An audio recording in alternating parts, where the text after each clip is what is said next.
Tejas defence academy నుండి 6 విద్యార్థులు defence ఉద్యోగాలు సాధించారు. ఇండియన్ కోస్ట్ గార్డ్లో నావిక్ జనరల్ డ్యూటీ 2019 మొదటి బ్యాచ్లో 5 ఇండియన్ ఆర్మీ జనరల్ డ్యూటీలో 1 ఉద్యోగాలకు ఎంపికయ్యారు. వీరు సెప్టెంబర్లో సికింద్రాబాద్లో జరిగిన కోస్ట్ గార్డ్ నియామక ప్రక్రియలో పాల్గొని అన్ని టెస్టుల్లో పాస్ అయి మెరిట్కు అర్హత సాధించారు. డిసెంబర్ నెల 27న ప్రకటించిన తుది ఫలితాలలో జాతీయ స్థాయిలో ప్రతిభ కనబర్చి ఉద్యోగాలకు ఎంపిక అయ్యారని Tejas defence academy chairman CH Satish Rao తెలిపారు. కోస్ట్ గార్డ్కి సంబంధించి వీరు సికింద్రాబాద్లో జరిగిన నియామక ప్రక్రియలో పాల్గొని అన్ని టెస్టులకు అర్హత సాధించడం జరిగింది.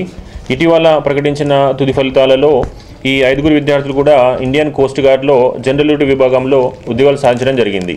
నేను డిగ్రీ చేస్తూనే ఇన్స్టిట్యూట్లో జాయిన్ అయ్యాను.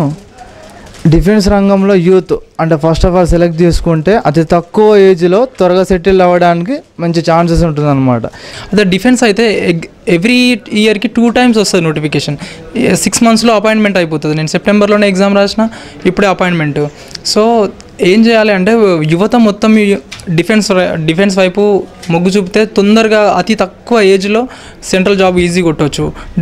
డిఫెన్స్ జాబ్ కొడితే ఫ్యామిలీ సెక్యూర్ ఉంటుంది, మంచి పే స్కేల్ ఉంటుంది.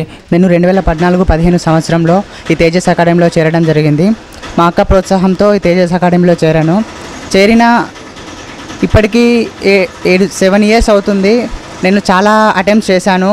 అయితే మెరిట్ రాకపోవడము, లేదంటే మెడికల్ రాకపోవడము, SSR క్వాలిఫై అయ్యాను, నేవీలో ఎయిర్ ఫోర్స్ కూడా క్వాలిఫై అయ్యాను, కానీ మెరిట్ రాలేదు. కోస్ట్ గార్డ్ అటెంప్ట్స్ ఫస్ట్ అటెంప్ట్లో మెరిట్ రాలేదు. సెకండ్ అటెంప్ట్లో నేను at last I did it.